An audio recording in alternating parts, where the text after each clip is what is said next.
E aí, pessoal, tudo bem? Sejam bem-vindos à nossa 8ª videoaula da disciplina de máquinas térmicas. E hoje nós vamos trabalhar com calores específicos e mudanças na energia interna e entalpia, tanto para gases ideais quanto para substâncias incompressíveis. Dando início, então, à nossa aula de número 8, nós precisamos inicialmente definir o que seria esse calor específico, né? Esse Czinho aí, conhecido aí como calor específico. O calor específico nada mais é do que a razão entre a capacidade térmica que uma substância contém, dividido pela sua massa. Então, o próprio nome já diz, né? Ele é específico, então ele precisa ser dividido pela quantidade de matéria, né, essa capacidade térmica. Tá? Por isso que é uma quantidade específica. Mas acho que o mais interessante é definir o que seria a capacidade térmica. E ela também é uma razão. Tá? Ela é uma razão entre o calor recebido, né, por um sistema, pode ser até o nosso corpo, por exemplo, como um exemplo, né, do que seria a capacidade térmica, né? A razão, então, entre o calor recebido pela variação da temperatura observada. Tá? Então, aquele calor que o sistema recebeu, ele sofre uma variação de temperatura. Tá? E a esta razão a gente define aí como capacidade térmica, que uma vez dividido pela massa, é a nossa definição de calor específico. Tá? Então, capacidade térmica é uma coisa e calor específico é outra, tá? Mas é muito fácil de converter uma em outra, né? O calor específico é a capacidade térmica, então, dividido pela massa. Daí, o que a gente tem que fazer? Né? A gente precisa relacionar, né, esse calor específico pela primeira lei da termodinâmica. Tá? O que a gente viu como primeira lei da termodinâmica? Né? É uma diferença entre calor líquido e o trabalho líquido pela variação da energia do sistema. Tá? Então, para se tornar um pouco mais amigável essa expressão aqui, né, a gente relaciona com a primeira lei da termodinâmica. A gente substitui essa variação de calor, tá, por variação da energia interna e trabalho líquido. Tá? O trabalho líquido ele foi substituído por PDV, né? Aquele trabalho de escoamento que a gente definiu aí em aulas anteriores. Tá? E a variação da energia do sistema ela está somente relacionada com a variação da energia interna. Tá? Então, se vocês colocarem apenas a variação do calor, né, de um lado da equação, vocês vão ter que somar com a variação da energia interna do sistema o trabalho líquido. Tá? Então, seria esta soma aqui. A gente está substituindo, então, esta variação de calor, tá, pela variação da energia interna e o trabalho de escoamento, né, o trabalho líquido, P vezes a variação de volume. E tudo isso dividido pela variação de temperatura, tá? Que ainda continua aqui, né? E esta massa, ela continua aqui na expressão. Tá? Mas a gente precisa ainda tornar um pouco mais amigável esta expressão aí de calor específico. E no final das contas a gente vai ver que o calor específico ele depende apenas da temperatura. Tá? Então vamos aos próximos passos. A gente tem dois casos particulares de calor específico. Tá?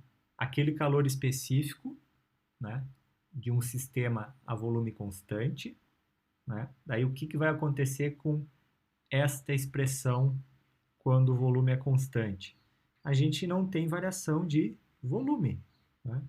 Então a gente define apenas um calor específico a volume constante pela energia interna, tá? que é o que está aparecendo aqui, né? Variação da energia interna pela variação da temperatura. E o calor específico à pressão constante.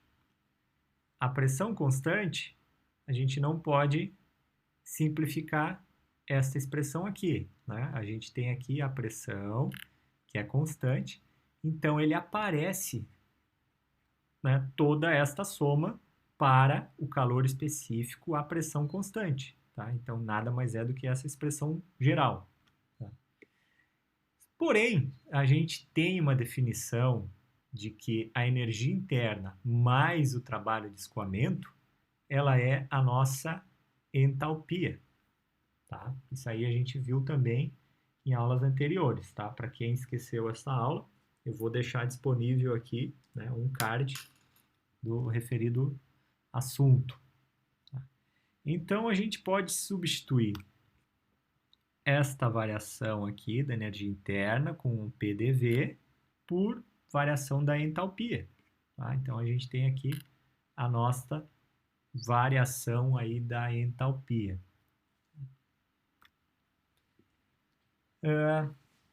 A gente viu, né, que o estado termodinâmico de uma substância simples, né, uma substância pura, né, ela precisa ser especificado sempre por duas propriedades intensivas, né?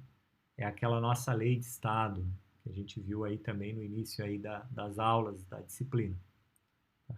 Então, a energia interna ou a entalpia, elas precisam ser definidas por duas propriedades independentes.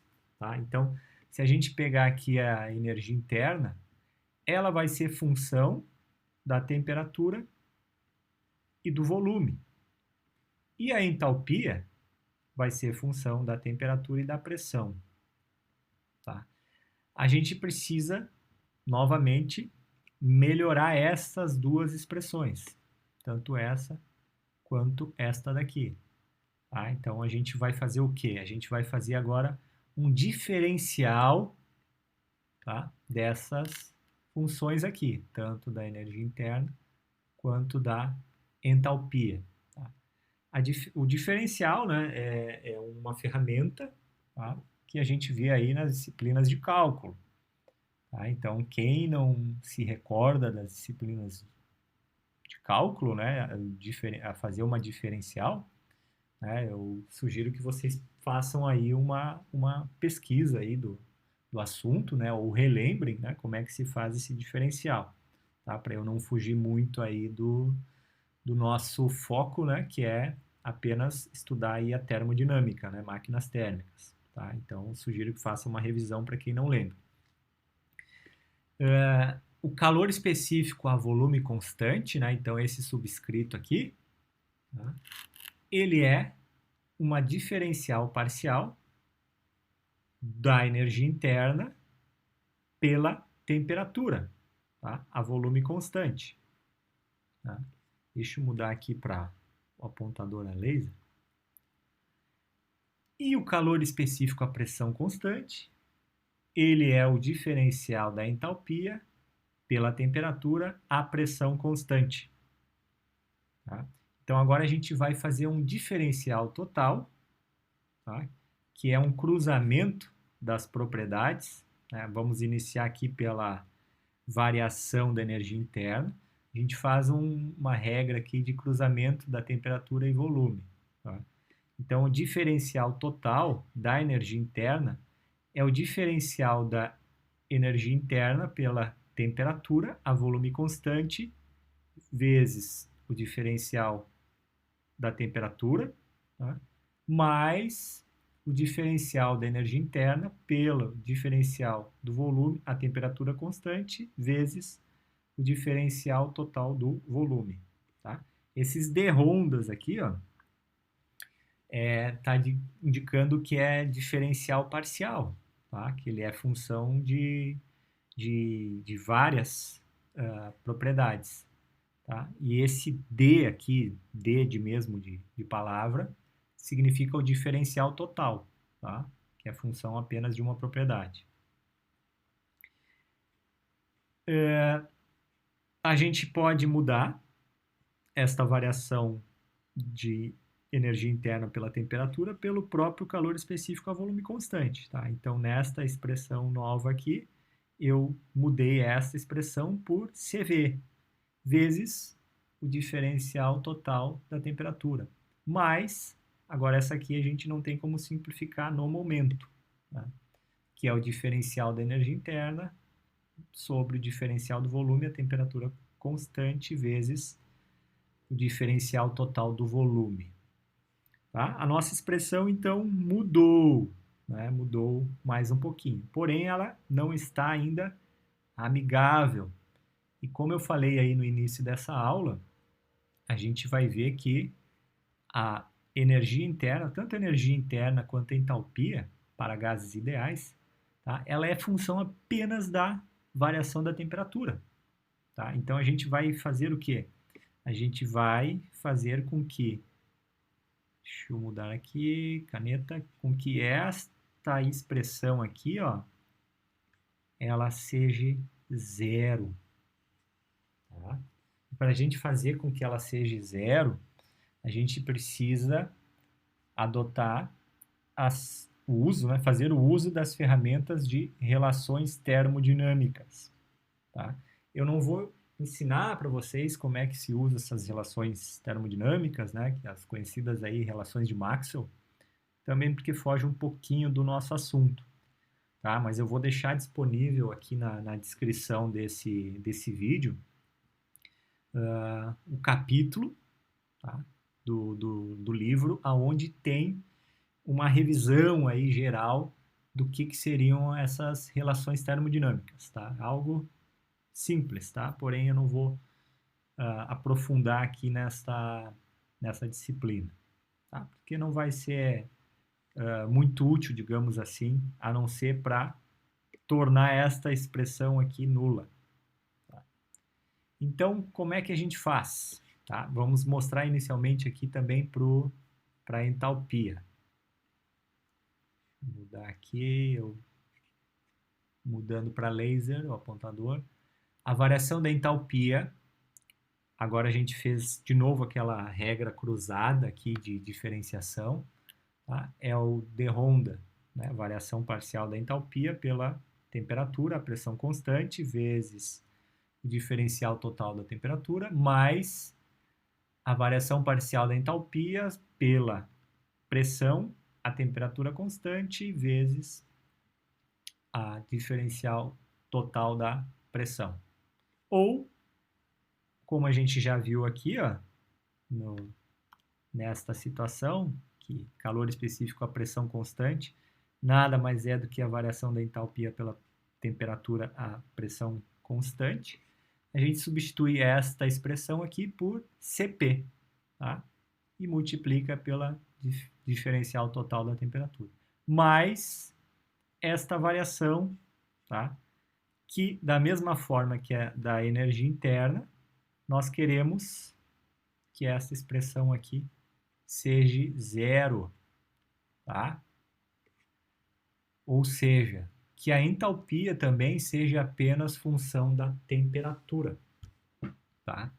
E para a gente tornar isso aqui nulo, a gente vai utilizar o que a gente chama aí então de relações termodinâmicas, que elas só vão funcionar, né? A gente só vai conseguir zerar isto se a gente fazer uma consideração de gases ideais.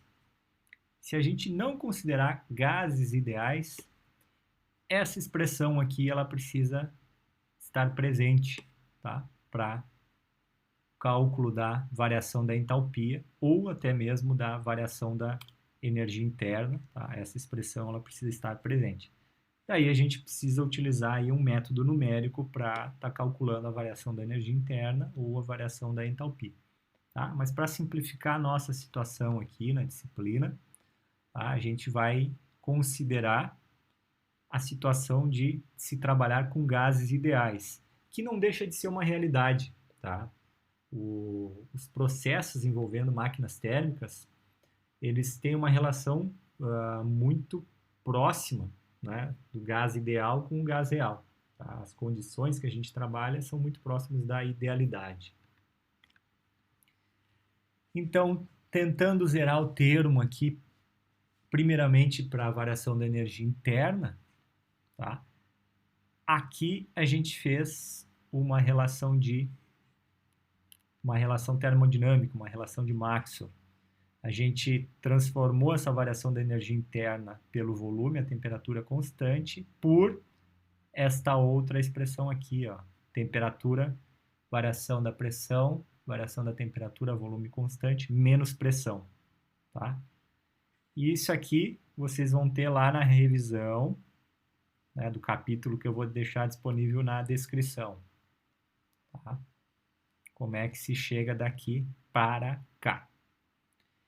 E então a gente vai tentar zerar esta expressão aqui, né? Tentar zerar então esta variação, tá?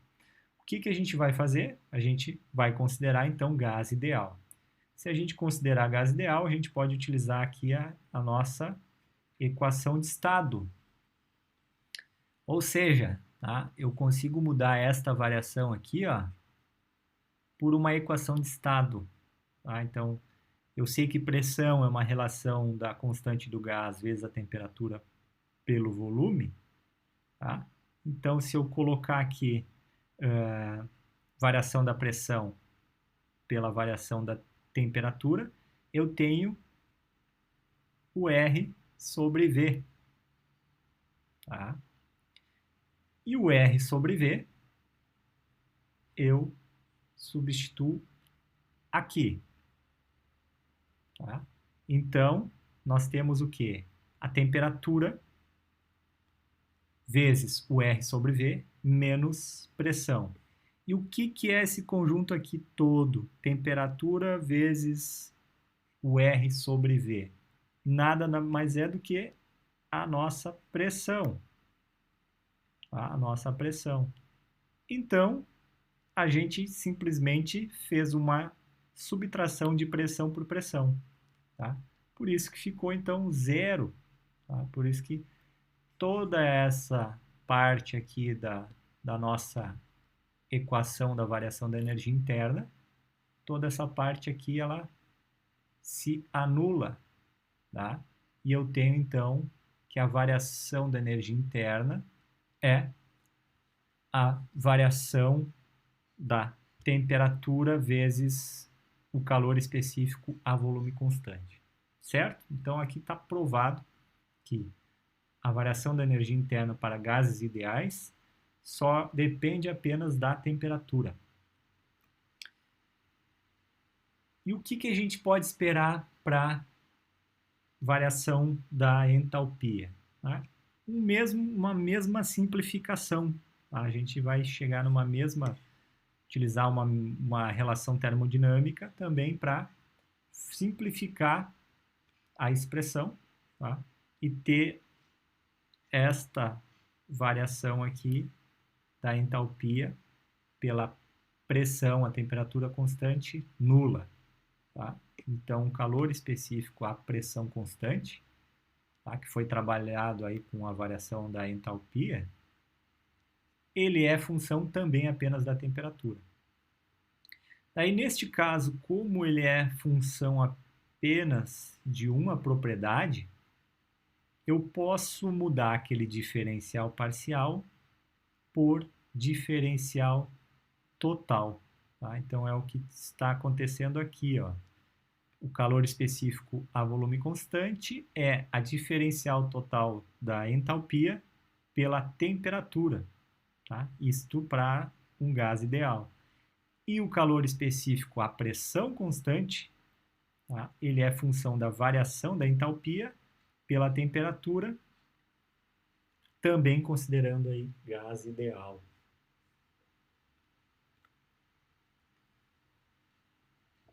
Aqui agora a gente vai mostrar um exemplo, tá? Do comportamento do calor específico variando a temperatura para alguns gases. Tá? Reparem que a gente tem um conjunto aqui de gases aonde não existe variação do calor específico com a temperatura. Tá? E que gases são esses? tá? São os chamados aí gases nobres, tá? Eles não têm um comportamento de variação do calor específico com a temperatura. Esse ar aqui não é ar, tá? Ele é o argônio. O ar mesmo, é isso daqui, tá? Esse gráfico aqui foi de uma referência em inglês, tá? Então, o air é o ar, tá? E o ar é o argônio, tá? E outros gases, né? Hidrogênio, ou o próprio ar, oxigênio, água, CO2, tem comportamentos aqui que não são lineares, tá? Eles têm comportamentos ascendentes, né? Todos eles têm uma variação do calor específico, um aumento, né? Conforme o aumento da temperatura, porém não são lineares, tá? Então a gente precisa fazer uma integração, tá? Uma integração dessas áreas. Por exemplo, a área aqui do CO2, né? Ele tem essa integração aqui, tá? Ele tem essa integração aqui, que não é linear. Então a gente precisa colocar isso aqui numa integral, tá?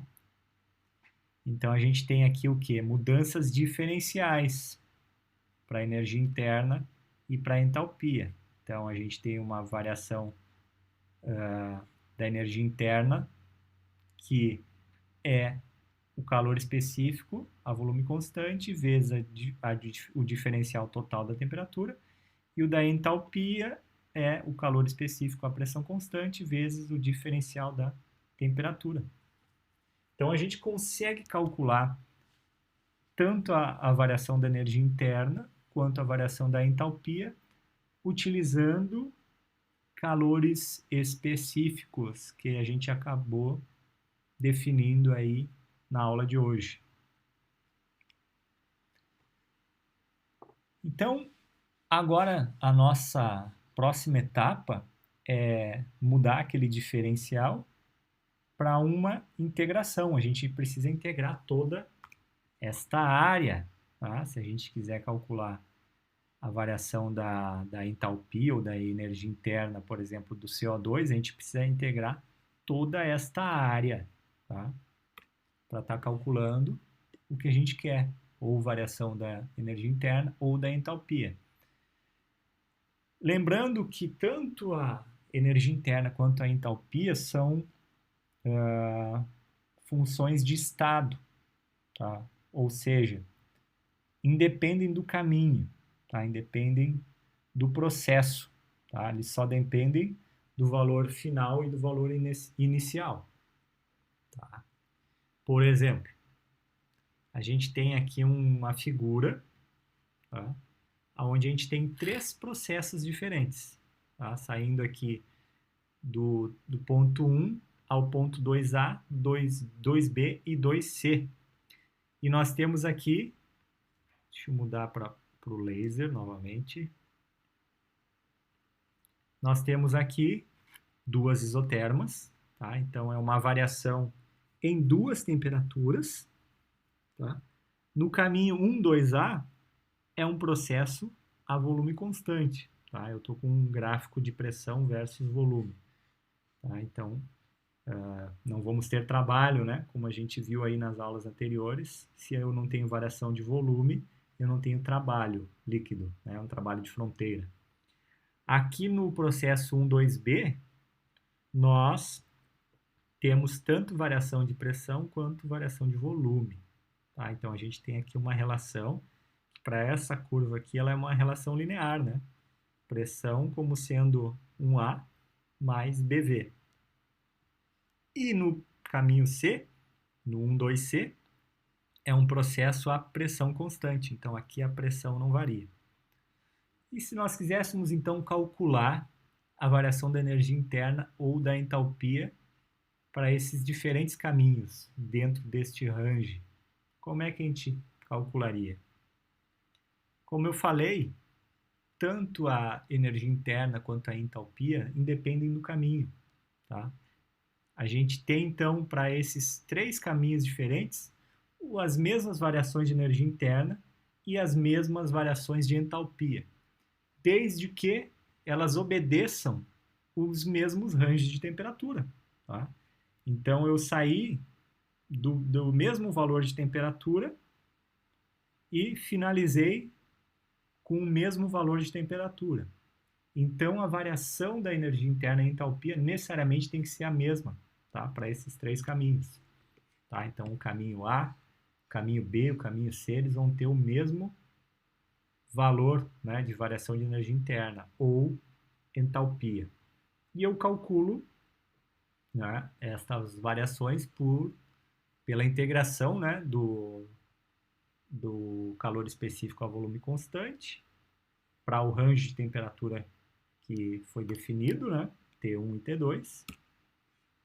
E se eu quiser calcular a entalpia, eu integro o calor específico pelo range da temperatura. Tá? Agora existe uma situação. Tá? As formas como a gente calcula, tá, estas variações, né, por meio de integrais ou por outros meios. Tá? Então, a gente pode ter aqui três situações diferentes. Tá? A primeira situação de cálculo, né, é a que vai fornecer os valores exatos. O que eu quero dizer com valores exatos? A gente vai pegar valores tabelados, né? Por exemplo, qual seria o calor específico do ar na temperatura de 300 graus? Tá? Eu vou ter o valor de calor específico experimental.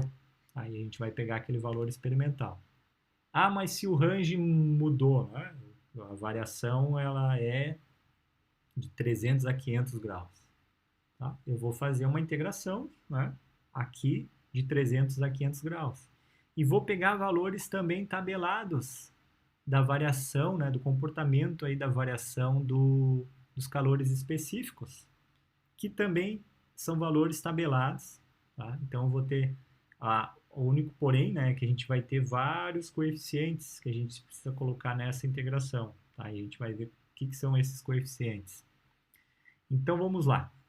Primeira situação é a que vai fornecer os valores exatos. E aonde que a gente vai pegar esses valores exatos? A gente tem uma tabela lá do livro do Cengel, de termodinâmica, que é a chamada tabela A2C, aonde a gente tem os dados de calores específicos variáveis para diferentes gases. Tá? Então, a gente vai colocar esses dados de calores específicos variáveis dentro da integral, tá? E fazer a integração pela diferença da temperatura. Né? O exemplo que eu dei de 300 a 500, a gente vai colocar 300 a 500 Kelvin, tá? E integrar. Tá? Isso aí vai ficar um pouco mais claro nos exercícios, tá, gente? Então, nós temos aqui a tabela A2, que é uma tabela retirada do livro de termodinâmica do Cengel, tá? Que tem algumas informações de constantes para algumas substâncias. Então, a gente tem aqui uma lista de substâncias e diferentes valores de coeficientes, A, B, C e D, e diferentes ranges de temperatura, tá? Ou seja, os limites que a gente pode estar trabalhando com as nossas variações, tá? De calores específicos. E o calor específico, no caso do CP, ele é dado por A mais BT mais CT ao quadrado mais DT ao cubo. O CV também tem a mesma característica, né? E a gente vai colocar essa expressão aqui na integral e integrar. Tá? É uma integração simples. Vai ser o A vezes T mais B vezes T ao quadrado sobre 2 mais CT ao cubo sobre 3 mais DT na quarta sobre 4. Tá? Ou seja, integrar só as temperaturas. E aqui, como não tem temperatura, vai surgir a temperatura T. Né? Uma integração simples. Então, a gente, dependendo do nosso gás, a gente vai ter aí exercícios para mostrar, né, como é que se usa essa expressão. Eu vou pegar diferentes coeficientes. Então, vamos analisar agora a segunda forma de se calcular calor específico, tá? Que é o uma forma que vai apresentar bons resultados de calores específicos. Por que bons resultados? Porque a gente vai fazer uma média. O que seria essa média? É a gente ter ali a nossa curva, né, de calor específico pela temperatura e fazer aqui uma linearização, né, ou fazer uma média entre as duas temperaturas que a gente quer calcular a variação dos calores específicos. Tá? Então, essa linha tracejada, tá? A gente vai fazer o cálculo de uma temperatura média, tá? E vai pegar um CP médio. Aonde que a gente pega esse CP médio? Na tabela. Tá? Então, é uma outra tabela, a tabela A2B, aonde a gente pega o CP médio. É um bom resultado? É um bom resultado. Tá? É muito próximo do que seria o cálculo pela primeira forma que a gente acabou de ver. Né? Que seria pegar aquelas constantes A, B, C e D. Que daí seria essa curva aqui, né? Pegando as constantes A, B, C e D. Por esse método, a gente faz uma simplificação, né? A gente não integra. Tá? Então, a gente faz uma média das temperaturas e pega o valor tabelado. Porém, vai ter bons resultados.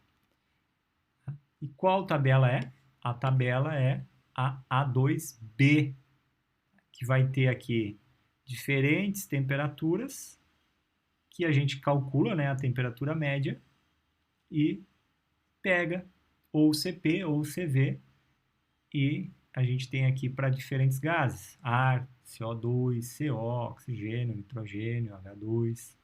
Tá? Então, essa nossa referência tem esses gases. Né? Outras referências pode ter aí outros diferentes gases. E a terceira forma,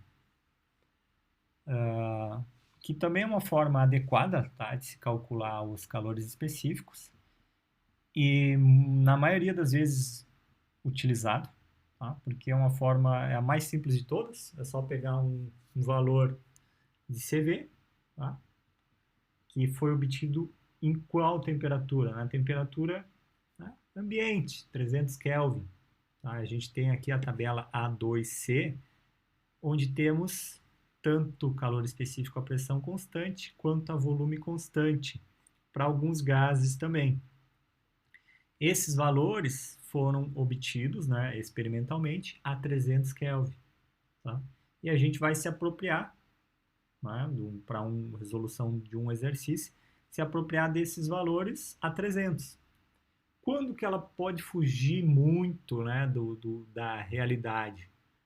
Tá? Se a gente estiver trabalhando com um problema que está muito longe de uma condição ambiente, né? 1000 Kelvin. 1000 Kelvin vai ter um certo erro.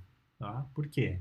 Porque a gente está pegando um valor tabelado a 300 e está tentando resolver para uma situação onde a temperatura é de 1000 Kelvin. Então, o mais ideal seria pegar, né, os outros métodos para calcular os calores específicos. Tá? Porém, na maioria das nossas situações aqui da disciplina, a gente vai estar trabalhando com ranges brandos de temperatura. Né? 500 Kelvin, 300, né? Até 500 Kelvin, 600, esses valores aqui, eles ficam muito próximos dos valores reais, certo?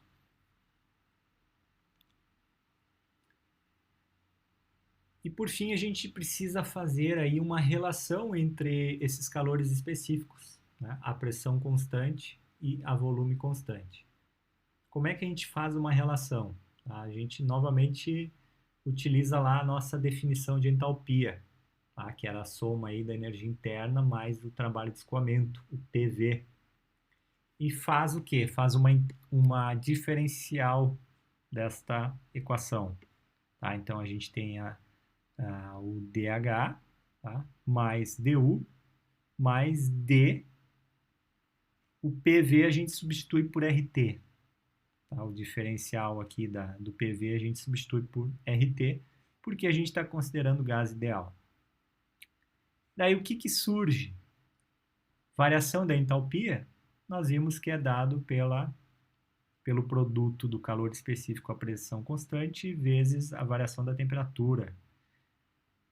Variação da energia interna é o produto do calor específico a volume constante vezes a variação da temperatura. Mas o R é uma constante, então ele sai do diferencial. Então é o R, que é a nossa constante do gás, vezes a variação da temperatura. O que acontece? Sai o dt aqui, ó, de todas as expressões, tá? É igual para todos, a gente simplifica. Então nós temos que o calor específico a pressão constante, ele é o calor específico a volume constante mais o valor da constante do gás. E se a gente quiser fazer o contrário, né, a gente tem a informação do CP, né, em vez do CV. A gente subtrai, então, né, a constante do gás do CP, tá, para obter o calor específico a volume constante. Tá? Então, esta é a relação entre esses dois calores específicos.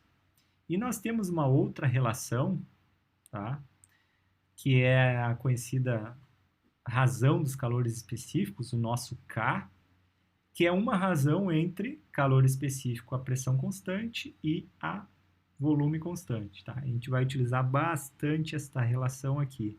Nós vimos esse K aqui quando a gente estava estudando lá na aula anterior, na aula 7,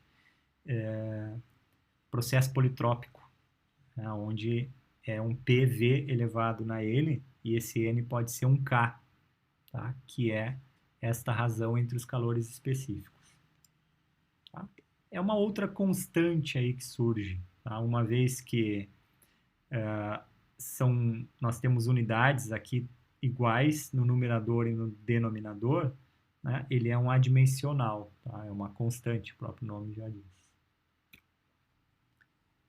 Vamos agora então para um exemplo de aplicação do que a gente viu hoje, tá? Que é fazer uso do cálculo de variação de entalpia e de energia interna utilizando calores específicos, onde esses calores específicos eles podem ser calculados de 3 modos diferentes.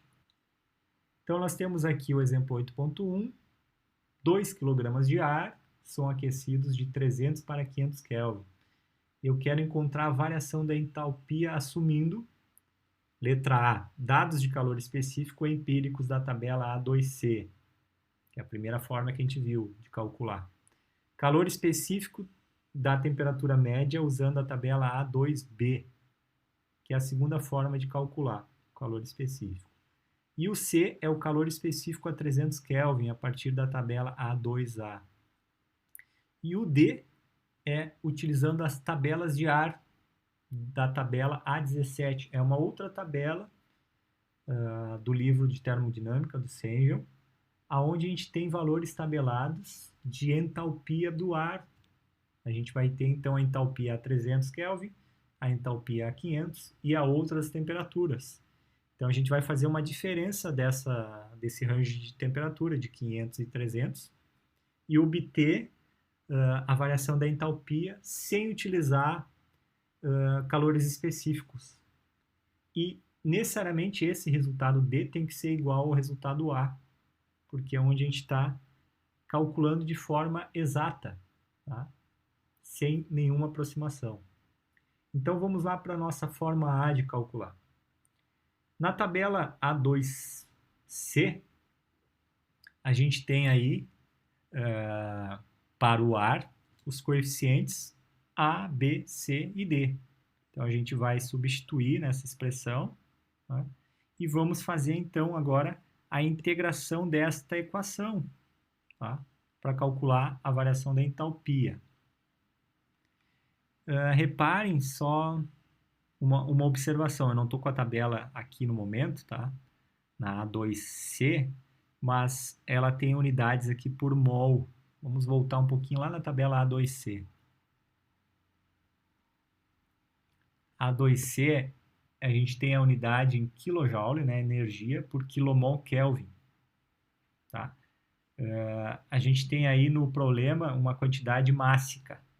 Tá? Então, a gente vai ter que, depois, né, dividir pela quantidade de massa molar do ar para estar mudando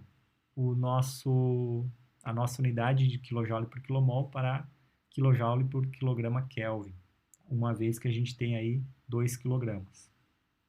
Ou faz ao contrário, né? Quantos quilomol tem em 2 quilogramas de ar?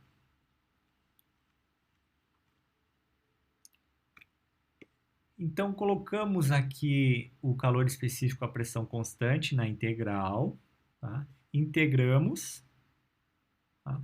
E calculamos para o range de 500 a 300. Né? Fizemos aí a integração de 500 a 300. Tá? E obtivemos aí a variação da entalpia de 5.909,49 kJ por quilomol. Então, como a gente tem uma quantidade máxima que foi dada, né, 2 kg no problema, né, 2 kg de ar, aqui eu preferi dividir pela massa molar do ar, que é 28,97, para transformar essa variação de kJ por quilomol para kJ por quilograma. Então, a gente tem a variação de 203,9 kJ por quilograma, onde multiplicando pela massa, a gente tem aí a variação da entalpia total, tá? Que é o que a gente quer obter aí no final, né? A gente quer saber uma variação total. Quando é dado um valor quantitativo no problema, a gente quer saber a quantidade total, tá? Então, a gente tem uma variação de entalpia para essa situação de 407,98 kJ. Pelo método B, né, usando aí um calor específico constante na temperatura média, a gente calcula aí uma temperatura média de 300 a 500, que é 400 Kelvin, e nessa temperatura de 400, a gente procura qual é o valor do Cp, do calor específico, do ar, na temperatura de 400 Kelvin. E coloca aqui para o cálculo da variação da entalpia. Deixa eu mudar aqui novamente para caneta. Então, com este valor aqui de Cp, ele passa a ser nosso Cp médio na temperatura aí de 400. E ainda multiplica pela diferença do range, né, de 500 a 300. E a gente obtém aqui 202,6 kJ por quilograma. Reparem que o valor dessa tabela, ele agora não está em quilomol, tá? Ele está em kJ por quilograma Kelvin. Então, a gente não precisou dividir aí pela massa molar. E para obter a variação da entalpia total, a gente multiplicou aí pela massa, 2 kg, e chegamos aí em 405,2. Próximo de 407,98, tá? Que é o valor aí mais exato. Tá? Aqui é uma aproximação, mas é uma boa aproximação. E pela forma C, que é pegar aquele valor tabelado a 300 Kelvin, a gente vai pegar esse valor do Cp do ar e multiplicar pela diferença de temperaturas, tá? Onde a gente obtém aqui no final uma variação total de 402. Então, reparem que pela forma C, a forma mais simples, tá? Eu obtive um valor muito próximo do real, 407,98. Tá? É uma aproximação muito boa. Por quê? Porque o range não é muito grande. Tá? De 500 a 300 Kelvin não é um range muito grande. E a última situação, tá? É usando os valores tabelados de entalpia para o ar, onde a 300 temos o valor de entalpia de 300,19 e a 500, 503,2. Então, a gente só faz a diferença dessas temperaturas para obter, então, o mesmo resultado do cálculo pelo primeiro método. Aí, como problema extra, vocês podem estar fazendo aí a mesma situação de cálculo, mas agora para variação de energia interna. tá? E não variação de entalpia, tá? Então, como forma aí de vocês exercitarem aí o que a gente viu na aula de hoje. Exemplo 8.2. Um tanque contém nitrogênio a 27 graus e a temperatura sobe para 127 por transferência de calor para o sistema. Determine o calor transferido e a razão entre a pressão final e a pressão inicial. Quando a gente fala em tanque, tá? Quando a gente está falando aqui de tanque, a gente está dizendo que é um sistema fixo, onde não temos variação de volume, ou seja, ele é um corpo rígido. Então a gente já descarta, se a gente precisar calcular algum tipo de trabalho de fronteira, esse cálculo é zero, tá? Porque a gente não vai observar a variação de volume. Então é um processo que ocorre aí a volume constante. Eu quero saber o calor transferido, tá? O calor transferido a gente vai aplicar a primeira lei da termodinâmica, né? Calor líquido menos trabalho líquido é igual à variação da energia do sistema.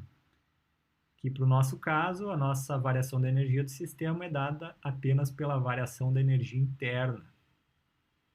Tá? Então a gente espera, há de se esperar, né, nesse problema que a gente calcule a variação da energia interna por calores específicos vezes a variação de temperatura, que foi de 127 e 27, né? 127 menos 27. E para determinação da razão entre a pressão final e inicial, se a gente fosse fazer aquelas determinações de fator de compressibilidade do nitrogênio, a gente chegaria na conclusão de que seria um gás ideal. Tá? Então a gente poderia estar calculando essa razão entre a pressão final e inicial por aquelas igualdades de equações de estado. Então vamos lá, vamos ver como é que a gente resolveu esse exercício. Tá? Então, interessante que vocês deem aí um pause no vídeo para tentar resolver aí e depois comparar com o resultado aqui. Nosso diagrama é um processo a volume constante, onde a gente sai de uma temperatura inicial a uma temperatura final. Então a gente tem aqui gás nitrogênio e o nosso corpo é rígido, né? O nosso sistema é rígido.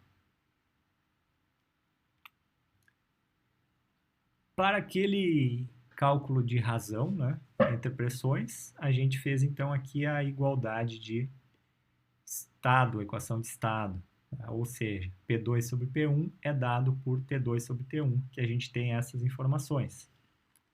P2 sobre T1 igual a T2 sobre T1, que temos aí uma razão aí de 1,33. Então já resolvemos parte do exercício. O próximo é calcular o calor líquido. Né? Então a gente aplica a primeira lei da termodinâmica, trabalho líquido é zero. Tá? Eu não tenho trabalho de fronteira e não tenho outro tipo de trabalho aí informado no problema. É igual à variação da energia interna. Então esta variação da energia interna a gente pode estar calculando por calor específico. Então aqui o trabalho líquido é zero, aqui é zero. Variação da energia interna, então calculado por mCv ΔT. Variação da energia interna é um processo a volume constante, né? Então tem calor específico a volume constante. Eu não tenho quantidade mássica no problema, tá? Eu não tenho o quanto de matéria que tinha no problema. Então, eu vou calcular um calor líquido específico. E aqui que vocês vão escolher a forma de calcular. Qual dos métodos que a gente viu hoje vocês vão calcular? Que fornece valores exatos, valores bons, razoáveis. Tá? O range de temperatura aqui é baixíssimo. né, de 127 a 27. Então, eu preferi pegar o valor tabelado de CV do nitrogênio a 300 Kelvin. Tá? E obtive aí um calor líquido de 74,3 kJ para cada quilograma de nitrogênio.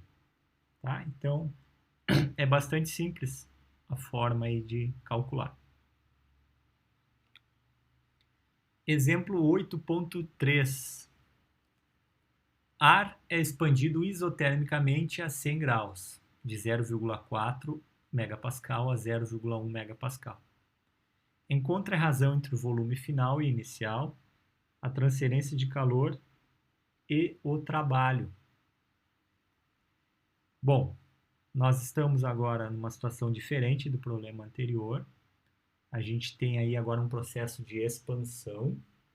Tá? Então, o meu corpo já não é mais rígido, né? Eu tenho uma fronteira variável. Então, agora aqui vai aparecer um trabalho líquido, onde a gente tem aí uma redução de pressão. Ele é um processo isotérmico, onde não vai variar a temperatura, mas vai reduzir a pressão. Tá? Então, aquele trabalho líquido que a gente vai calcular, ele é aquele trabalho líquido que a gente deduziu na aula anterior. Tá? Para quem não lembra, eu vou deixar disponível aqui essa aula aqui no card, tá? Onde a gente vai utilizar a condição de gás ideal, que vai ser a situação desse problema, tá? E vai calcular o trabalho líquido, tá? Pela relação que a gente viu na aula passada. A gente vai aplicar a primeira lei da termodinâmica. Calor líquido menos trabalho líquido é igual à variação da energia do sistema, aonde a gente só vai considerar a variação da energia interna. Daí fica uma reflexão. Como é que a gente calcula energia interna para essa situação? Tá? Eu tenho apenas uma temperatura. Será que eu preciso calcular a energia interna? Tá? Vamos descobrir aqui no final se a gente precisa calcular, tá? Mas pensem aí um pouquinho. Então, nosso sistema, tá? A gente pode considerar aqui um dispositivo pistão-cilindro, tá? Com uma fronteira móvel, que está se expandindo e está reduzindo aí a pressão e aumentando o seu volume. Para calcular a razão entre o volume final e inicial, a gente pode novamente utilizar aquelas igualdade de equações de estado.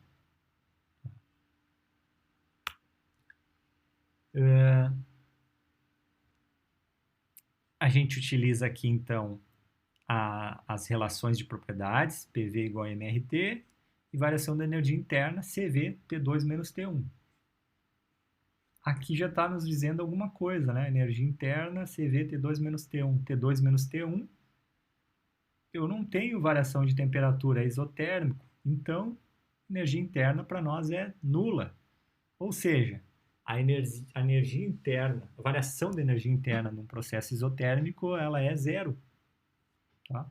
Por quê? Porque o meu estado final de temperatura é igual ao estado inicial de temperatura.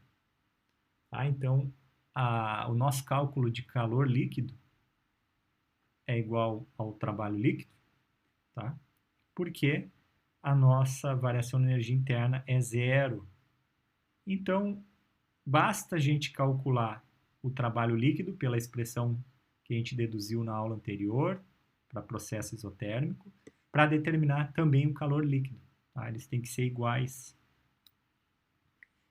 Então, nosso trabalho líquido, né, dado pela integral de PDV, aonde se tornou MRT ln de V2 sobre V1.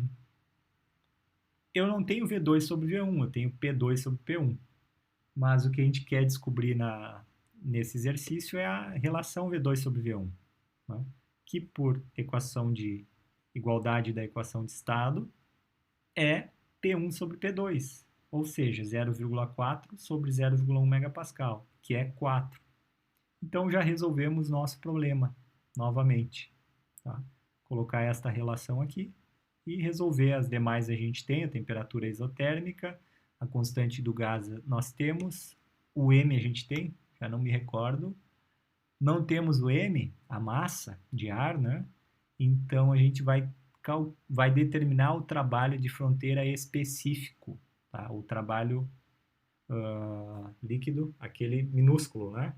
Uma quantidade de energia por quilograma, que vai ser igual ao calor líquido, que foi de 148,4 kJ por quilograma, tá? Resolvendo aí esta equação, tá? O M, então, nós não temos. Temos só o R, o T e esta variação. Certo? Então, bastante simples aí o nosso problema. E o calor líquido é igual ao trabalho líquido. E aqui, né, a nossa dedução final. O calor transferido para o ar durante um processo de expansão isotérmica é igual ao trabalho realizado.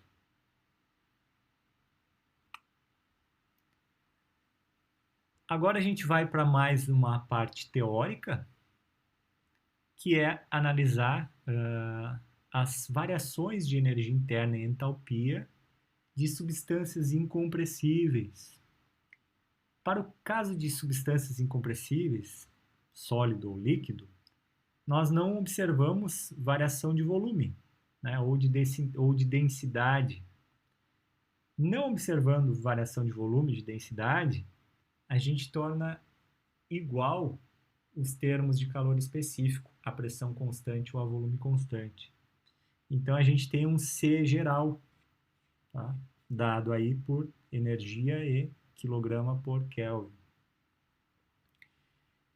Aí a gente vai analisar, né, o que seria, então, a variação dessa energia interna e da entalpia. Tá? Então, a gente substitui aqui essa variação, primeiro da energia interna, por C vezes a variação da temperatura. Tá? Então, a nossa constante C, ela é única, tá? Para substâncias incompressíveis. Para a entalpia, como é que seria?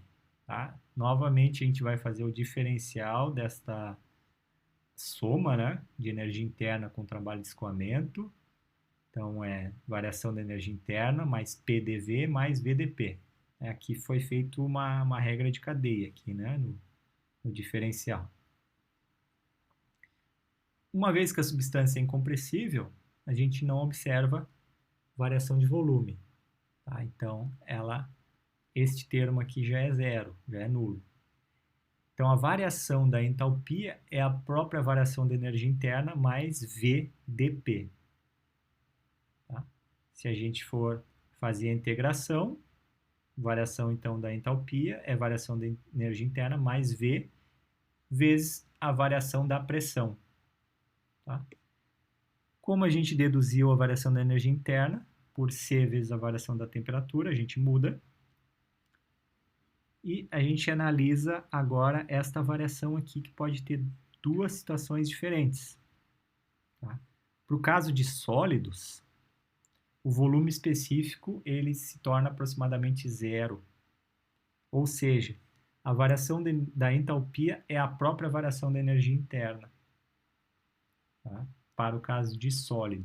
Ou seja, eu calculo estas duas variações pelo produto, né, do calor específico e a variação da temperatura. Para líquido, então, que a gente tem aí as duas situações. Tá? Para líquido, a gente pode ter processos a pressão constante. Né? Daí um exemplo de processo a pressão constante é aquecedores, onde não se observa a variação de pressão. Tá? Um pouco mais à frente a gente vai trabalhar com isso, né, com aquecedores. Não tendo variação de pressão, né, este termo aqui se torna nulo também. Então, a variação da entalpia vai ser a mesma da variação da energia interna. Agora, se o processo ocorre a temperatura constante, como a gente observa aí em bombas, tá? A nossa variação da entalpia, ela é a variação da energia interna do líquido mais VDP. Só que a temperatura isotérmica, a gente não observa a variação da temperatura. Então, a gente não tem variação de energia interna para o líquido. A variação da entalpia, então, ela é dada apenas pelo volume específico vezes a variação da pressão. A gente vai trabalhar muito com essa expressão aqui, ó, tá? Quando a gente estiver aí estudando bombas. E os calores específicos, né, esse C, ele é apresentado também em tabelas, né? Então a gente tem a tabela A3, novamente do livro do Termodinâmica, do Sengel, tá? Para diferentes líquidos. Então a gente tem aqui o calor específico, tá? Para diferentes líquidos. E sólidos também, que não é o caso que a gente vai trabalhar aí na disciplina, tá? Mas para sólidos a gente também tem valores aí de calores específicos, tá? Para diferentes sólidos, né? Metais, alimentos, não é? Então a gente tem aí valores tabelados. E vamos aí para o nosso problema final, tá? da aula de hoje. Exemplo 8.4. Uma garrafa de 2 litros de sua bebida favorita acaba de ser retirado do porta-malas de seu carro. A bebida esquecida no carro está a 35 graus e você precisa que ela fique em 10 para poder beber. Letra A. Quanta energia térmica precisa ser removida dos 2 litros da bebida? Letra B. Você está organizando uma festa e precisa resfriar 10 dessas garrafas de 2 litros em meia hora. Que taxa de remoção de calor em quilowatts é necessária? Tá? Isso aqui é o que? Ele está perguntando a potência, né, do teu refrigerador. Tá? Que potência ela precisa ter, no mínimo, né, para conseguir atingir esse objetivo, né, refrigerar esses 10 garrafas em meia hora. Primeiro lugar, tá? Se a sua bebida favorita for a cerveja, tá? Então, escolha outra bebida favorita, segunda bebida favorita, porque é um recipiente de 2 litros. Tá? A gente, acho que não tem cerveja em 2 litros. Então, pode ser a água ou um refrigerante. Se for um refrigerante, tá? A gente vai considerar que a gente tem aí apenas água, tá? No nosso sistema. Tá? Porque a gente não vai ter aí valores tabelados de calor específico para um refrigerante, né? Para uma Coca-Cola, para um Guaraná, né? A gente não vai ter aí valor tabelado. Então a gente vai fazer uma consideração que é apenas água. E está razoável essa aproximação. Então o nosso recipiente ele é um recipiente fechado, rígido, tá? Então ele é a volume constante e a gente precisa remover energia desse sistema, né? Retirar calor. E esse calor vai ser retirado através do refrigerador. Então, nada mais é do que um cálculo, né? A gente precisa ter aí uma variação de energia interna, né? A gente tem a primeira lei da termodinâmica. Calor líquido menos trabalho líquido é igual a variação da energia interna. Trabalho líquido nós não temos. Então, o nosso calor líquido vai ser a quantidade de calor que sai, porque não tem calor entrando. Tá?